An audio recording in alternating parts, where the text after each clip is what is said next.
When it comes to a 3-wood, I'm not as keen on when it comes to the newest technology. You're a closet gearhead. You're talking about tour edge, fairway woods, and talking about your preferences for high balance point shafts. Really cool to see how sort of aware you are of all the sort of nuances that we preach all the time. Okay guys, welcome back to the channel. Absolutely delighted to be joined by Paige down here at the New York store. How are you? I'm really good, excited. Me too, me too. This has been in the works for a while now, and really excited to dive into your golf bag. I've purposely been looking over but not diving in. I almost don't want to take any head covers off until now. So let's take a deep dive. We call this our What's in the Bag and Why. I think what's in the bag is done everywhere now, but the why is the missing component. Yep. How did all of these 14 clubs get in the bag? What is their role? What's their purpose? And what do you love about them? So your head cover game is unmatched. Yep. So we'll first start with my Nico head cover. Nico. Got to start with Yes, Nico. got to start with Nico. So my parents got this head cover for me for my birthday. This is version 2, and I just got this one. Version 1 didn't have the tongue out, but I can't tell you the amount of times people see this head cover and lose it. Mm-hmm. Like they get so freaked out because it's a little too realistic. It's insane. Like it looks like a real dog. It looks just like Nico. So yeah, I always have to have Nico on bag. And then all of my other head covers that you see here activate the glutes. And this is from their recycled series where they put 3 head covers together. So cool. And you know, have to have something interesting. And I love pink, and I always try to incorporate as much pink as I can into my golf bag. And so they'll always send me really sick head covers, and Swag is awesome. They make really quality head covers, and they're always so unique and so different. And they're really pushing the boundaries, which I love to do. You love it. Well, let's take Nico off. Poor Nico. Nico, I'm gonna hold you gently, my boy. Don't worry about that. Okay. Take me through the driver, what's in here? Okay, so I'm going to be completely transparent here. I love that. I am a field player. Okay. And when I come to Club Champion, the master club fitters always laugh at me because they're like, what are you playing? And I go, I don't know. And they're like, okay, so what do you like? I'm like, I don't know. And so it's like the feel, the look of it, and obviously the performance. Yeah. But I really rely so heavily on the master club fitters. I love that. To give me the best club that I can possibly have. And so if I'm looking at it, it's because I don't know. I trust them fully, and that is just what has always worked best for me. And so I have the TSR3 here. For most of my career, I've always been a TaylorMade girl when it comes to drivers. Right. And this is the first time that I actually switched from having a TaylorMade in my bag to the Titleist. I found that I was really consistent with this driver. So one thing when I was playing golf professionally, and even in junior golf and collegiate golf, I would have a nasty left snappy hook miss. And if anyone has had that miss, you know it is traumatic, to say the least. I feel like you're talking about me here, Paige. It's exactly the same kind of struggles I have as well. Nasty lefts. Nasty. And so I would actually have the yips off the tee because of that miss. I was so scared to see that shot. And if I would have that shot, my entire round would be ruined. And it was one of the reasons why I decided ultimately to stop playing golf professionally, because it just really messed with my mind and I couldn't handle it anymore. And so I've always searched for a driver that felt comfortable to me, that I could have confidence with off the tee. And even though I loved my TaylorMade drivers, all the different versions of them, I felt that I would still see that kind of nasty miss, and it would just kind of, you know, rear its ugly head and it would pop up. For sure. And so I had to sacrifice a couple yards of distance with the Titleist, but I am so consistent with this driver, and I really don't have bad misses anymore. And so that was something that was always a priority for me, was to how can I hit it straight and how bad are the misses? And with this, the misses were not bad at all. And then I have my LA golf shaft, hot pink, hot pink, of course. And then my Grip Master grip. That wasn't something I was expecting. So talk to me about, we'll get into the shaft in a second, but talk to me about the Grip Masters. Yeah, again, just revealing all types of not fun things about myself. I have very sweaty hands. Okay. Okay. Like very sweaty palms. Like I remember holding a boy's hand for the first time and he just slowly let go of it and just like rubbed it on his side, and I was like, that is so good. This is not great. They're very clammy. And so I always struggled with grips because especially playing a lot in the summer, they would just slip off, and I never felt like I had a good grip on it. So I would always play full cord grips and have to get them changed out all the time, always have to clean them. Tough on the hands. Very tough on the hands. I still have like remaining, you know, blisters and calluses from doing full cord grips for most of my career. And so when I was talking to the fitters at Club Champion, I was like, hey, here are my problems. And they said, you should try the Grip Master grips because they are unbelievably tacky, and if there's any moisture on the grip, it actually gets even tackier. And even though it has that tackiness, it doesn't leave any residue on your hands. And so I've had these on my clubs for, I would say, since I started working with Club Champion, which is, I think, going on 3 years or so now. Awesome. I love them, and you don't have to get them changed out that often. So I know they last way longer. They last so much longer, and I know that they're a little bit pricier up front, but it is so worth it. So if you have clammy, sweaty hands, these grips are for you. I mean, anytime someone grabs my club, they're like, okay, I need the Grip Master grips because they are incredible. I've never felt anything like this before, and I mean, I don't clean them, I don't change them out, nothing, and they're still just as tacky. They're super low maintenance, aren't they? And I think, guys, that's something that obviously we preach all the time about all of this stuff, whether it's the shaft that's in Paige's driver, whether it's the iron shafts we'll go into. Yeah, this stuff does cost a little bit more. But if it's what's going to last you longer because it fits your game and you're not in that cycle of change, it's worth it. You actually end up saving money because you're not, you know, switching out. I mean, grips that are half the cost, but you need 3 sets of them in the time that you need this. You actually end up net saving money. So. Well, that's what I tell everyone all the time. I know up front it could be a little bit more expensive, but you are saving so much money down the road. And it even comes to my driver. Like I was saying, I would play the M4, and I had the M4 in my bag for such a long time. And you know, even when, you know, I'm so lucky that I get to work with Club Champion. They're like, hey, we got a new driver, and we would test it out. I'm like, I still love my M4. And so even if you are fit and you love your clubs, you don't have to get new clubs all the time because you have something that fits you perfectly, and that's the problem. When you don't have something that fits you perfectly, you're having to get it fit for you every 6 months. You're spending so much money, and I'm like, just listen to me. It's the benefit of being brand agnostic, isn't it? It's just being truly unbiased and just only focusing on the 14 clubs that work in the bag. I love that you focused on solely what gets you off the tee, not safely, but knowing that you don't have that kind of skeleton in the closet, that miss in the left-hand side, and you've sacrificed some yards to do that. You know, we say to people all the time, don't always go for the longest driver. Don't go for the one that's, you know, high launch, low spin, just because it's the furthest on the data. Go for the one that's going to get you on the fairway, give you a chance for the second shot. We're trying to play the hole and get to the green in the fewest amount of shots. We're not going to do that if we're in the left side or the right side all that often. Yeah, or the water, or OB. Yes, exactly. Which I would find often. Back in for another sleeve of balls. So let's talk about how involved were you in terms of the profile of the shafts, Paige? When you obviously put these in, was it, again, over to the guys, over to the fitters, let's see what works best for me? Was that how that went? Pretty much, yeah. So I was playing a KBS shaft before, always graphite, and it's just something that I've always loved. And so when I switched over to the LA Golf shaft, they fit me into this. And the thing that's a little bit different, I would say, about the LA Golf shafts is the weight. So the weight is more in the handle compared to, you know, you feel it in the club head. And at first couple swings, I was like, what is this? Feels very different. But again, in my game right now, I'm really striving for consistency. And that's something that I really want. And I want to get out there and feel confident with my clubs because I don't practice as much as I used to when I was playing professionally.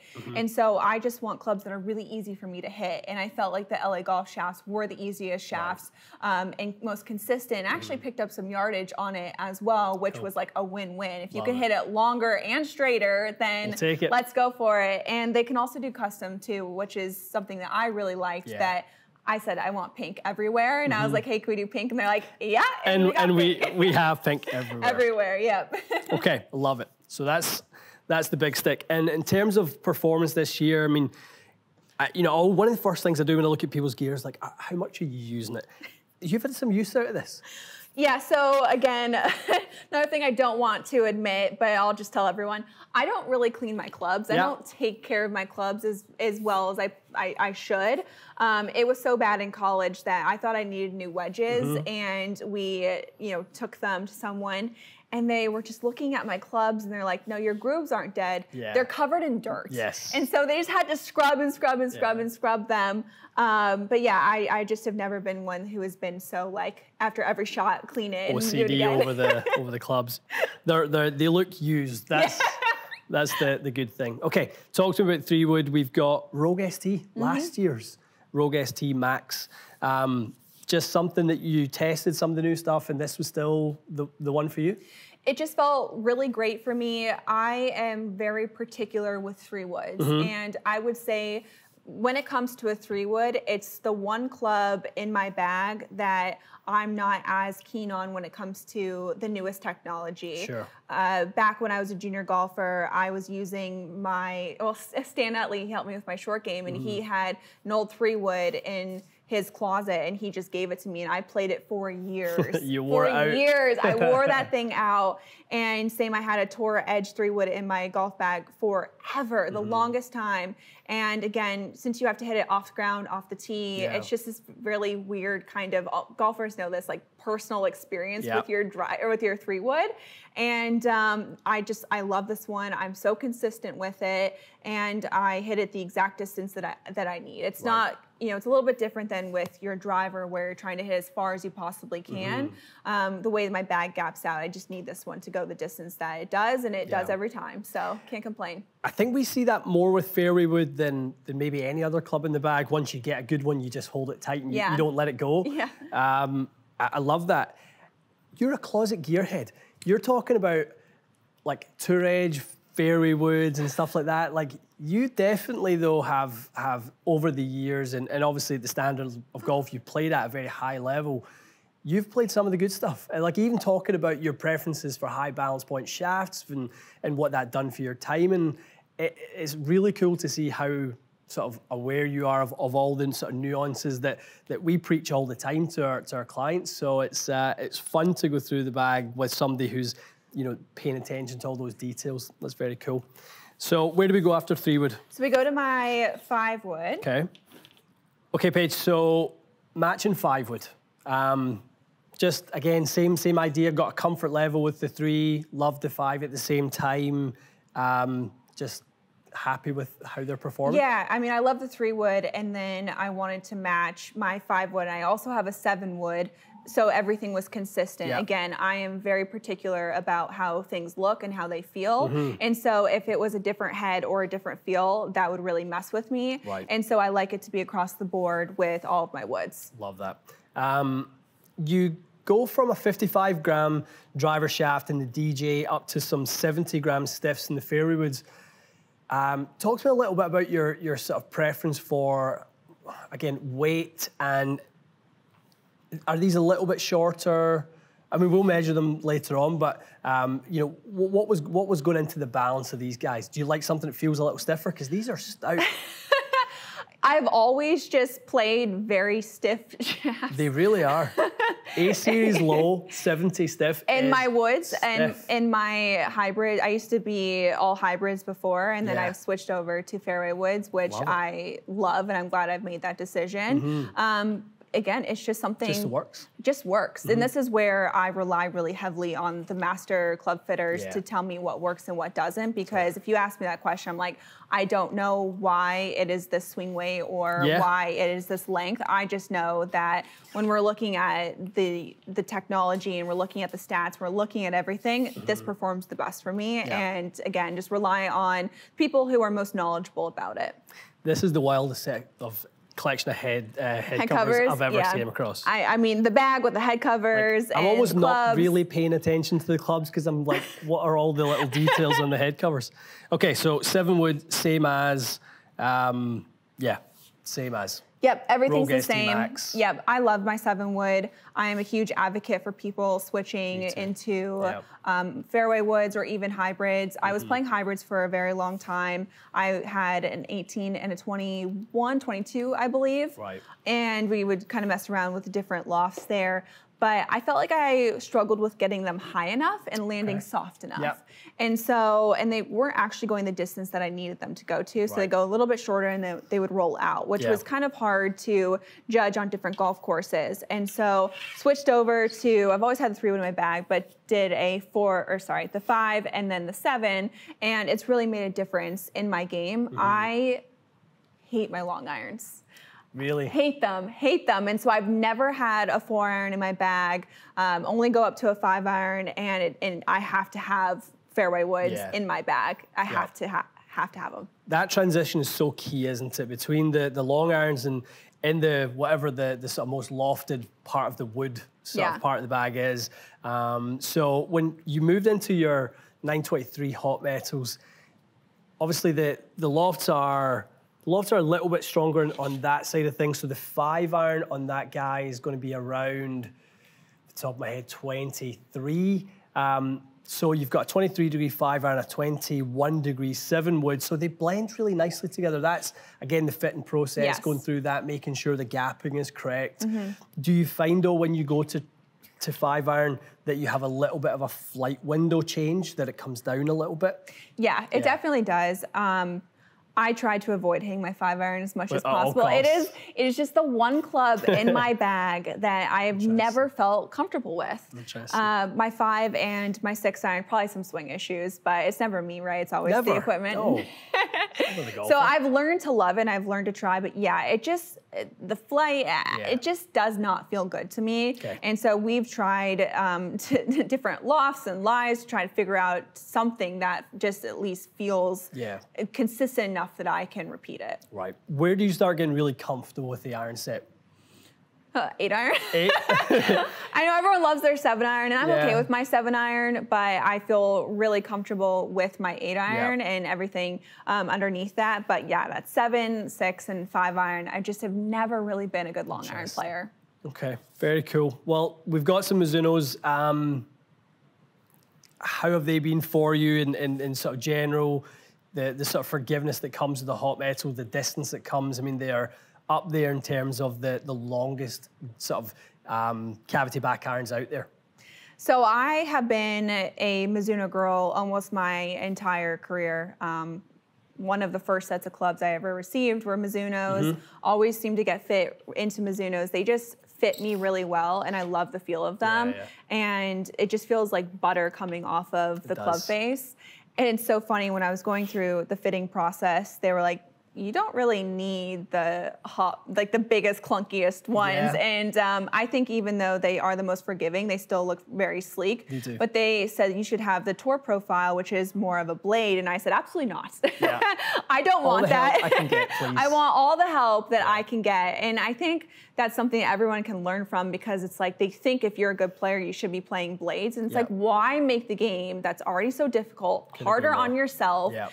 Play something that's forgiving, that flies. I mean, we're all having misses. So if it can, you miss it on the toe, heel, whatever, and you're still going to go somewhat straight, I want that.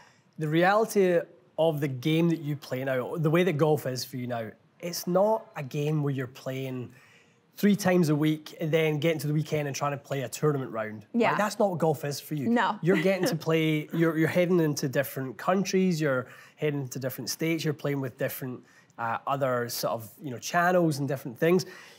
You don't really need the headache of having to grind over your practice and making sure your ball striking is tip-top every time you play. And the set of blades that you carry are, you have to be hitting it right out the dime. So why not get that little bit of help? 100%, 100%. And I just want them to go, like I said, as far as they possibly can go. I love it. I love it. Okay, so we've got down to the pitch and wedge, and then we're into some lovely custom Vokeys. I will say this. When it comes to wedges, I'm very particular about the style that I play. I would say that when it comes to my game, the best part is my short game, and I feel like I'm a master around the greens, mostly because I just don't hit greens, and so I have to be. And I've been like that my entire playing career. Yep. Even when I was playing professionally and I had the yips off the tee and I was averaging 5 greens per round, I was shooting under par. As a plus handicap golfer, As a professional. Yes, as a professional, Wow. a +4 handicap. Wow. I just really, really struggled with my full swing, but my short game saved me.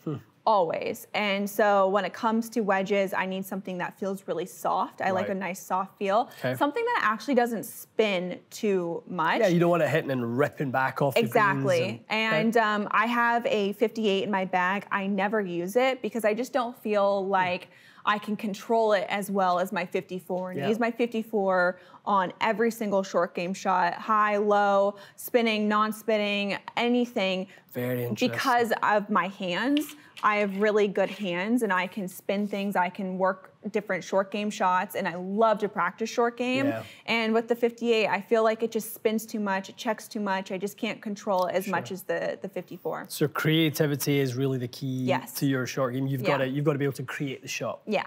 So in terms of your bounce and grinds and stuff like that, you've got the highest available gap wedge in the 12, highest bounce available in the 12. You've got 54-14, which is on the high end, but we see better players who are able to use the bounce go towards having more bounce. Yeah. Right. So, yeah, that makes a ton of sense that you love to sort of open that up. Always look at the club face, and you can see that you hit a lot of kind of like bunker shots and stuff like that. You mean you're it's all using, over, but yeah, it's good. I mean, it really is cool to see it. Some customization. Yes, of course, have to have Nico everywhere with me.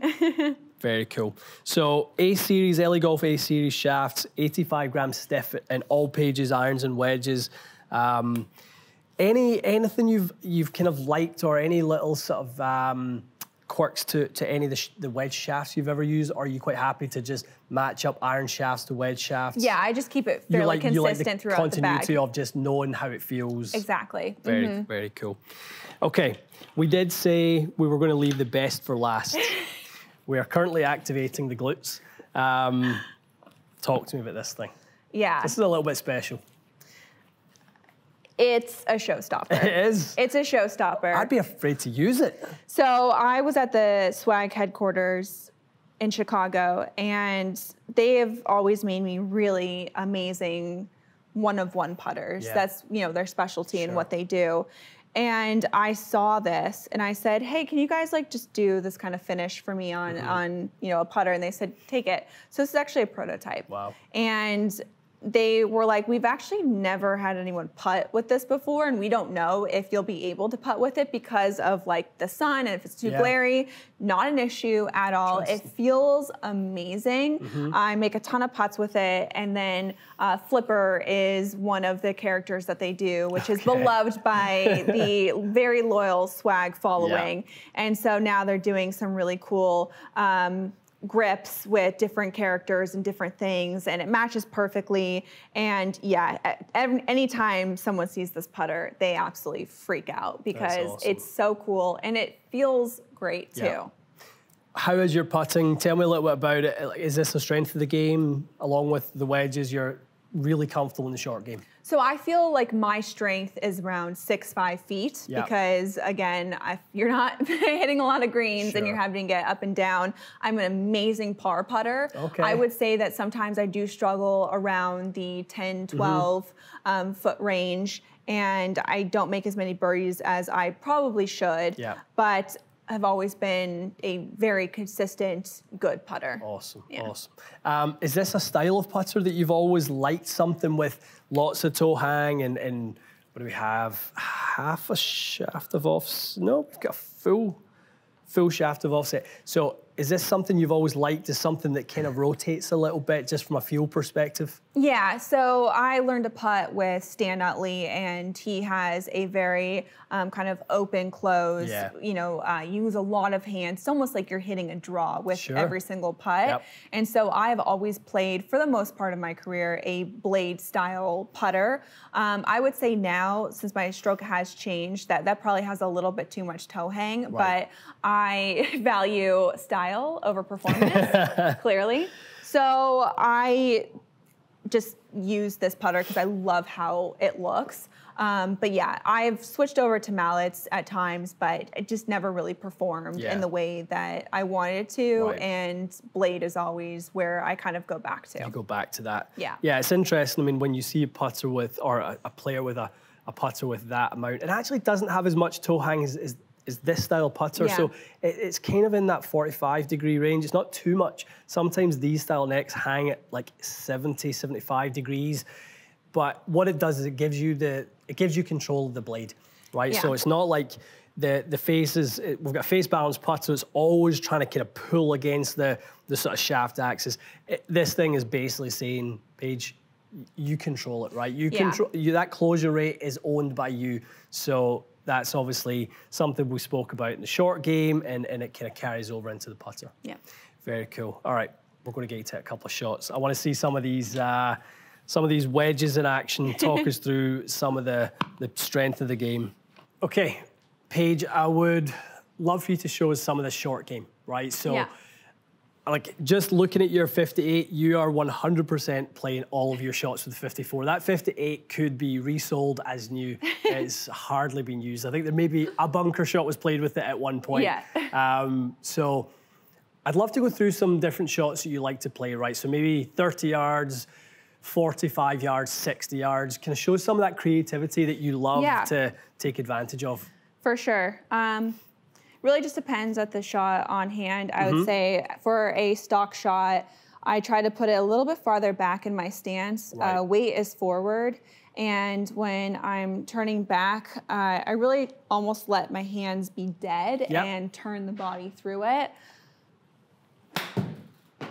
So that's more of just kind of a stock, basic wedge shot, trying to flight it. I always want my flight on my wedges, for the most part, to be a little bit lower. If I'm trying to hit one just a little bit higher, more center to forward, slightly open up the club face, and then I'm really gonna throw my hands. I try to have like this kind of scooping Dump motion. the loft out a little earlier. Yeah, and I use that motion, bunker shots, flop shots, short little spinny shots. Everything I do is that throwing motion. I never hit the shot where I'm kind of coming over and slicing it, unless it's bit of like a low spinner, then that's kind of when I'll use that technique.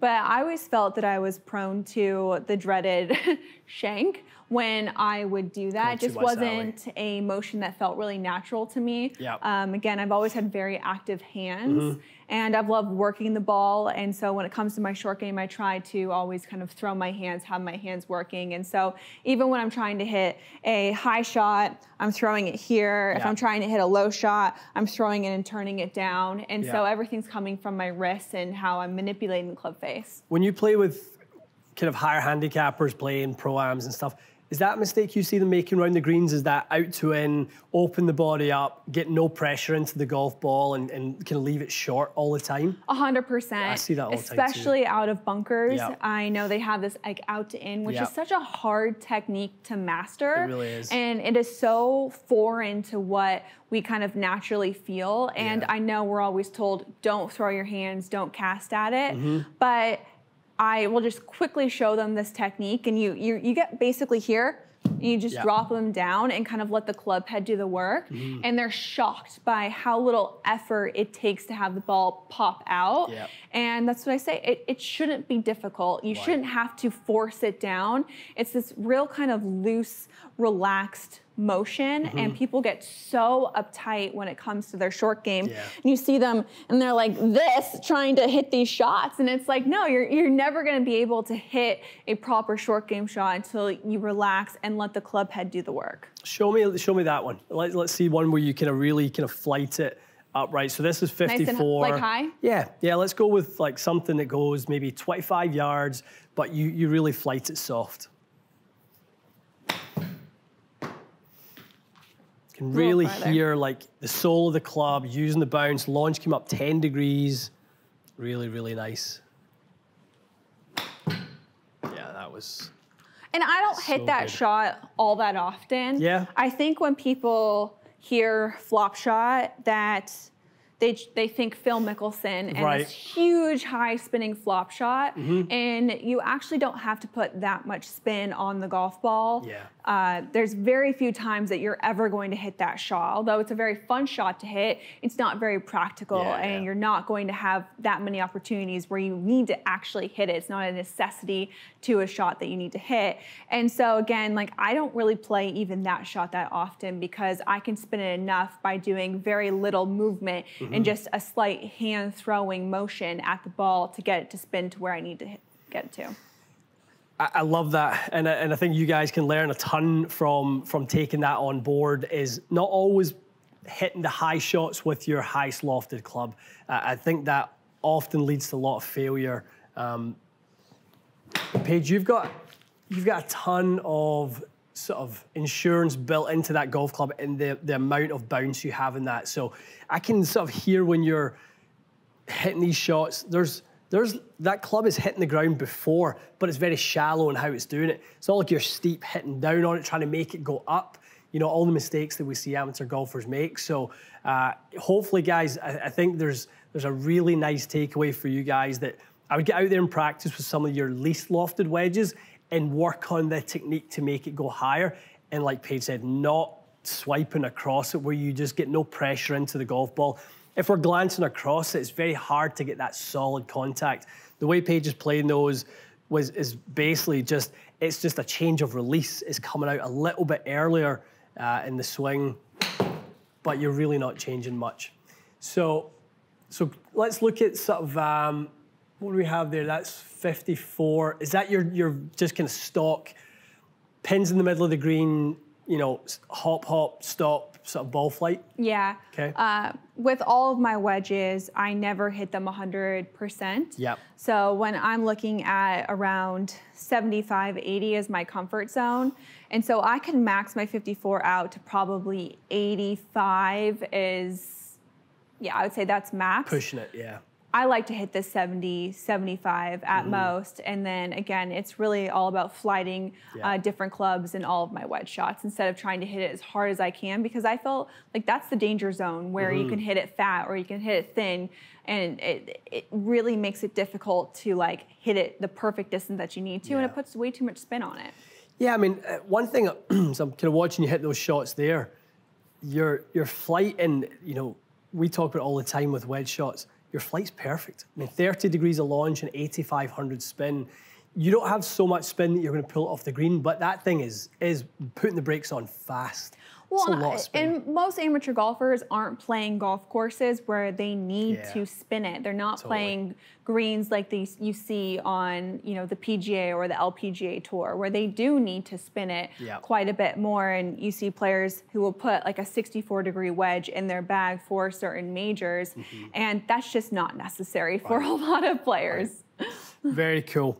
Well, that was a really fun dive into Paige's golf bag. There are some cool takeaways. I've kind of got some thoughts as to maybe some of the other stuff we can do today around maybe this long iron area, trying to get you a little bit more comfortable in there. I can see why you love your 54. I mean, Bob Vokey's got a great saying that, you know, I always say to him, how often do your tour players change their wedges? Lob wedge 4 times a year, sand wedge 3 times a year, gap wedge 2 times a year, and then 1 pitch and wedge a year. You might need 5 54-degree wedges. You wear that thing out, but I can see why. Lots and lots of great nuggets for you guys, some great information to sort of take away, and that is one very cool golf bag. Thanks so much for sharing. Thank you. Okay, guys, stay tuned for more. We'll see you again soon.